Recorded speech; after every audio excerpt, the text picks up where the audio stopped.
नमस्कार, एक बार फिर आपका स्वागत है हमारे चैनल पर। आज हम लोग बात करने वाले हैं बॉलीवुड के सुप्रसिद्ध गायक महेंद्र कपूर साहब का। और आज ही के दिन महेंद्र कपूर साहब इस दुनिया से अलविदा कह गए थे। तो आज हम लोग महेंद्र कपूर साहब को भावपूर्ण श्रद्धांजलि देते हुए महेंद्र कपूर साहब के बायोग्राफी के बारे में बात करने वाले हैं। तो चलिए दोस्तों, वीडियो स्टार्ट करते हैं। पंजाब के अमृतसर में 9 जनवरी 1934 को जन्मे महेंद्र कपूर साहब किशोरावस्था से ही मोहम्मद रफ़ी साहब के दीवाने थे और बचपन से ही वह उस दौर के प्रसिद्ध पारसू गायक मोहम्मद रफ़ी से प्रेरित थे।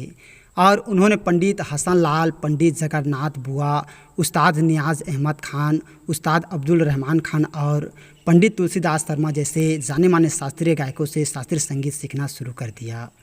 उनके परिवार में उनकी पत्नी अभिनेता पुत्र रोहन कपूर और 3 पुत्रियां हैं। और बात करें महेंद्र कपूर साहब की फिल्मी कैरियर की, तो महेंद्र कपूर साहब ने अपनी खुद की गायन शैली विकसित की और उन्होंने मेट्रो मर्फी ऑल इंडिया गायन प्रतियोगिता जीती। इसने पार्श्व गायक के तौर पर उनके करियर का रास्ता खोला और कपूर को पार्श्व गायक के तौर पर पहला बड़ा मौका वी शांताराम की फिल्म नौरंग में, जो 1959 में रिलीज हुआ। इस फिल्म में उन्होंने आधा है चंद्रमा गीत गाया, जिसे श्री रामचंद्र जी ने संगीतबद्ध किया था। महेंद्र कपूर साहब को पार्श्व गायक के तौर पर पहला बड़ा मौका वी शांताराम की फिल्म नौरंग में, जो 1959 में रिलीज हुआ। इस फिल्म में उन्होंने आधा है चंद्रमा गीत गाया, जिसे श्री रामचंद्र जी ने संगीतबद्ध किया था। महेंद्र कपूर साहब ने अपने दौर के कई कलाकारों के लिए पार्श्व गायन किया, पर मनोज कुमार साहब के साथ उनकी जोड़ी को खास कामयाबी मिली। महेंद्र कपूर साहब ने मनोज कुमार के लिए उपकार, शहीद, पूर्व पश्चिम, क्रांति, रोटी कपड़ा और मकान जैसी कई फिल्मों में पार्श्व गायन किया। निर्माता निर्देशकों में उनका B.R. चोपड़ा के साथ विशेष तालमेल रहा और महेंद्र कपूर साहब ने उनकी कई फिल्मों में गीत गाए। इन फिल्मों में धूल का फूल, गुमराह, वक्त, हमराज, धुआं आदि शामिल हैं। हिंदी के अलावा उन्होंने गुजराती, मराठी, पंजाबी सहित कई भाषाओं में गीत गाए। B.R. चोपड़ा के प्रति लोकप्रिय धारावाहिक महाभारत का टाइटल गीत भी उन्होंने ही गाए।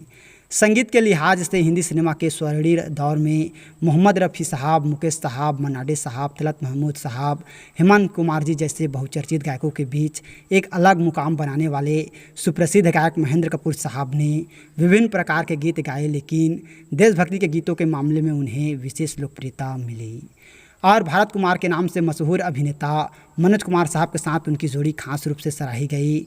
और महेंद्र कपूर साहब को 1968 में उपकार फिल्म के बहुचर्चित गीत मेरे देश की धरती सोना उगले के लिए सर्वश्रेष्ठ पार्श्व गायक का राष्ट्रीय पुरस्कार मिला था।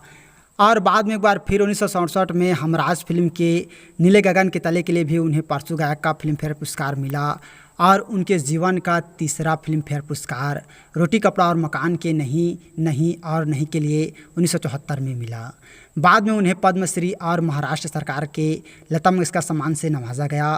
और बात करें महेंद्र कपूर साहब के सुपरहिट गीतों की, तो है प्रीत जहाँ की रीत सदा, मेरे देश की धरती, मेरा रंग दे बसंती चोला, अब के बरस तुझे जैसे लोकप्रिय देशभक्ति गीतों को अपनी आवाज़ देने वाले महेंद्र कपूर साहब की रुमानियत, विरह, श्रृंगार, आशीर्वादिता, भक्ति आदि के रंग में डूबे गीतों को भी बाखूबी स्वर दिया। उनके गीतों में तेरे प्यार का आसरा चाहता हूँ, किसी पत्थर की मूरत से, चलो एक बार फिर अजनबी बन जाएं, नीले गगन के तले आदि ऐसे गीत जो हैं वो शामिल है, जिसे लोगों ने खूब पसंद किया और आज भी पसंद कर रहे हैं। और दोस्तों, ये बताते हुए बेहद ही ज़्यादा दुख हो रहा है कि 27 दिसंबर 2008 को दिल का दौरा पड़ने से महेंद्र कपूर साहब का निधन हो गया। भले ही आज सुप्रसिद्ध गायक महेंद्र कपूर साहब हमारे बीच नहीं हैं, लेकिन उन्होंने ऐसे ऐसे फिल्मों में, एल्बमों में, इसके साथ ही टीवी सीरियलों में अपनी आवाज़ दी हैं, जिन्हें हम चाहकर भी नहीं भूल पाएंगे। तो हम लोगों की तरफ से सुप्रसिद्ध गायक महेंद्र कपूर साहब को भावपूर्ण श्रद्धांजलि। और वे जहाँ भी रहें, खुश रहें, आबाद रहें, हम लोगों की यही दुआ है। तो और इसी तरह की जानकारी के लिए अगर अभी तक आप लोगों ने हमारे चैनल को सब्सक्राइब नहीं किए हैं, तो प्लीज़ दोस्तों हमारा चैनल ज़रूर सब्सक्राइब कीजिएगा। और वीडियो को अभी तक लाइक नहीं किए हैं तो लाइक कीजिएगा, शेयर कीजिएगा। थैंक यू दोस्तों हमारे वीडियो वॉचिंग करने के लिए।